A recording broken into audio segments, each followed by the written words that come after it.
Hey guys, Riley here, and today I got a few things that I want to go over with y'all. I have the Jeep here, the yellow Jeep, and I want to do kind of sort of like a review on the shocks that we have on them. My little brother bought them recently, and we just we saw them and we're like, hey, why don't we try these out and test them? I haven't done any research on them or anything. But the shocks, they are hot racing internal spring shocks. I'll get into it later on a few cons of them, especially when you're running a sort of stock truck with not much weight added to it. His truck, particularly, he doesn't have like any weight on it. He's got an upgraded motor and brass wheel hexes, so he's got next to no weight added to it. So we'll get into that a little bit later, and I'm going to show you the truck and talk to you about what we're going to do with the truck and how we're going to test it. So here we go. So here's the truck, and right away you may notice it looks lowered. We'll get into that later. The shocks are at the stock placement, as I'll show you here. Still on the front body mount and rear body mounts. So they're not relocated anything yet. I might look into relocating them.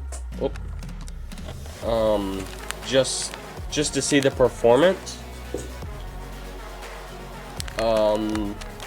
One thing I did do is, as you see, they're not extended. I took the springs out of them, and so the reason of doing that is because the stock springs, or not really stock springs, but the two sets of springs that come with these shocks are actually too stiff. I tried the softer ones, and they were still too stiff. So it would, if the front right and rear left wheel were sitting on something, it'd be like that. It wouldn't be flexing, or it'd just be sitting normal. This truck just didn't have enough weight to compress the springs. That's definitely something you gotta look out for when you're buying shocks, and make sure you got the weight for them. I did keep the springs because we're gonna look into upgrading and making this heavier with wheel weights and diff covers. So I kept the springs so that we can still actually use them. But right now we're just running it without springs. Right away, I'm going to go ahead and show you the pros and cons.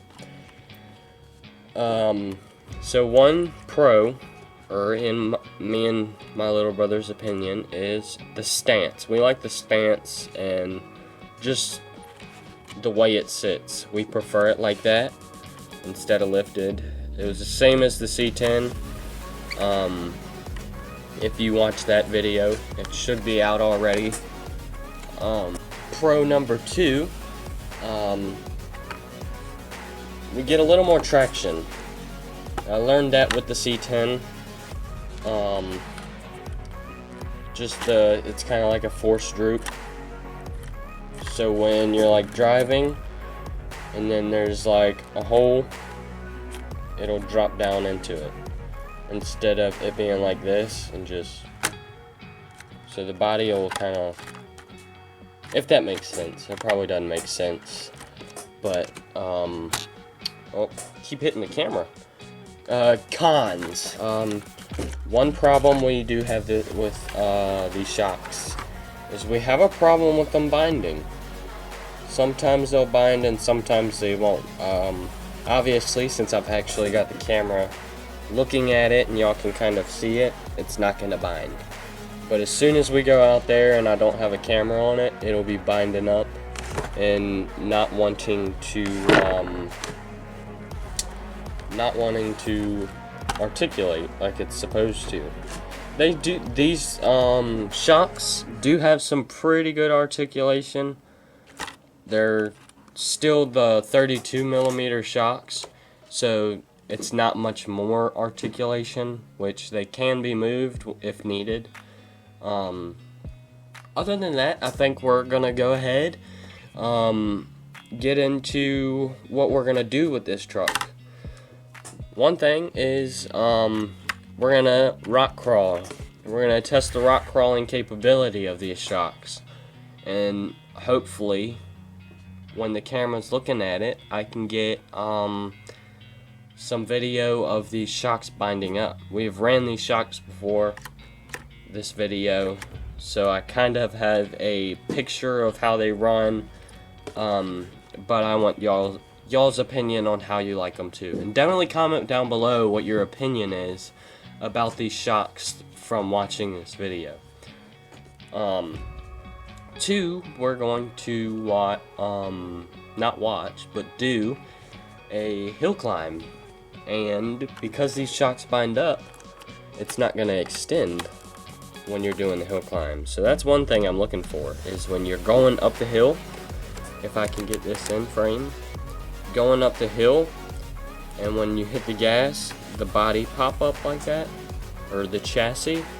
And sometimes if you have enough travel, that can lead to it, if it has enough weight, it'll throw the body out, and all that weight will make it flip over like that.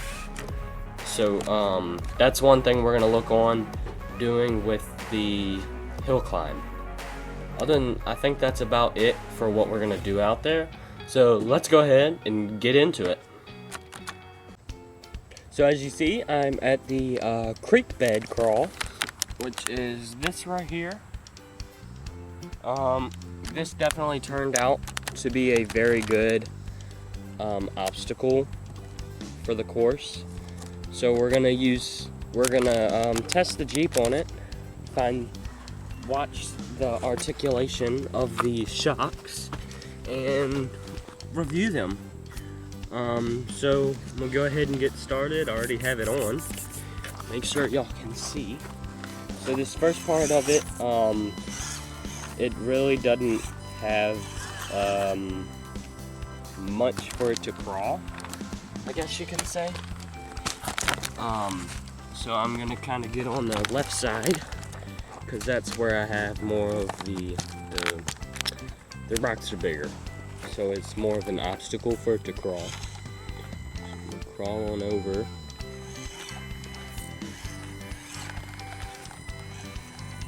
So one thing, I really want to get y'all closer, so I'll go ahead and move y'all in. This is a smaller crawl, so I'm going to have to go through it multiple times, whether y'all see it in the video or not. So we'll kind of zoom in,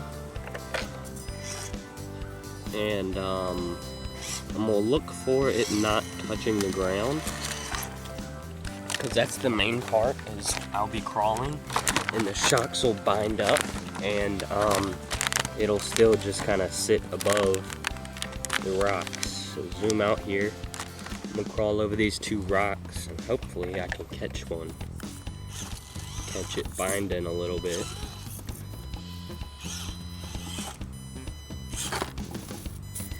So back up. Go around this way. So today it does not want to bind. I'm gonna crawl to here. I'll crawl over this big rock. This is kind of like a large cobble. It's sometimes, depending on the weather, if they're just the slightest wet, they're very slick. Even dry, they're pretty slick for what it is. I'm gonna get her turned around, or turned upside down at least. Set it up and go ahead and see if I can drive over this. So you see that wheel wasn't touching the ground. Let's see if we can, if the shocks are completely extended. Oh goodness, I think that's touching. So I think all four tires are touching. Oh, I'll drop the camera there. It's got pretty good articulation. If you see it, that would be a pretty good picture for the end of the video. What I'm gonna do is I'm gonna turn around and go back the other way through the course. I'm gonna go ahead and get myself turned around.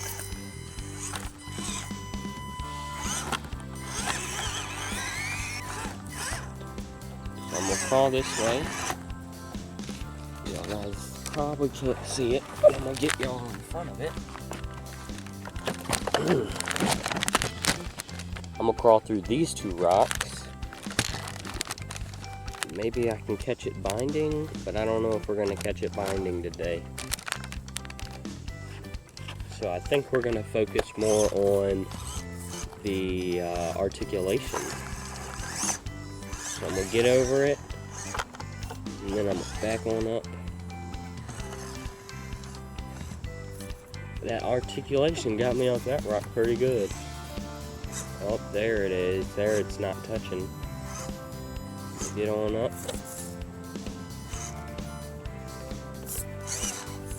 Now we do have a stock servo on this truck, so it's kind of hard to steer when in the middle of a crawl. It's like we're caught on our links.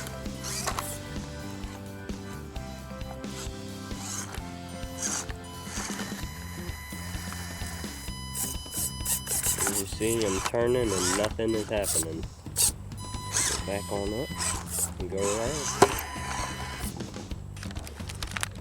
So I'm gonna kind of try and hit these two rocks. Look for a little bit of articulation. I'll move you closer to watch. Over this one, kind of push me over. So right there, my rear shocks aren't actually, or my rear tire's not touching. So that's actually not all the way compressed, or extended. It would be extended in this form. So it's not completely extended. So that's an issue, is it's binding up. So finally we got it caught. In the rear, I think it is fully extended. If I can get under there. Yep, I don't know, I think so. It might be a little off. It's got some pretty good flex, but like I said, I'm gonna move the shocks into a different place, see if I can get some better flex. I think that'll be about it for the rock part, and I think we'll move on to the hill climb.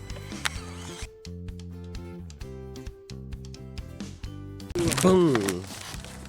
So we are here at the hill climb. This is the only real hill climb that we have right now. So it's kind of the only one you're gonna see. So this first part, if I move you over, is pretty easy.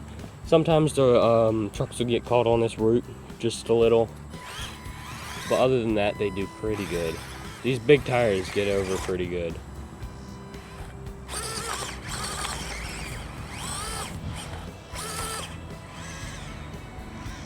Now moving on to the second part of the hill climb. Well, like I said, we're focusing on the front extending out and throwing it off, which I don't think it will because it binds up when it does. Tries. We're gonna go on up. This truck actually has really good grip on dirt, so it can usually make it up this second part. And there we go. I hit the camera. Get y'all focused. There we go. Hit you again. As you see there, we kind of got up. Made it onto this route right here. I'm kind of stuck. I'm going to put y'all back down. And then I'm going to move you over to here. See if I can get that front end lifting. I think I might be able to. Just don't get scared. I might run into the camera. jump scare you. So here's the top part, trying to make it up. As you see, that front end's kind of coming up sometimes, but not much. Try and get up. Boom, got up. So, just a little more talk about it. So far, these shocks have proven to be pretty decent. Hot racing is a little pricey for me and my brother, so we're kind of looking into doing Endura, but we bought these shocks anyways. So these shocks, they could be a little better. It probably would have helped if I looked into them before buying them, because it'd be nicer if we could use the springs or whatever else you would call it, and just to kind of play with it more. We don't really have much of an option with these shocks to mess with. So definitely, if you're looking into these, make sure you have some weight on your truck, or else the shocks are going to be too stiff, and you'll just have to run it without springs or run the stock shocks until you get some weight added. So other than that, see you later.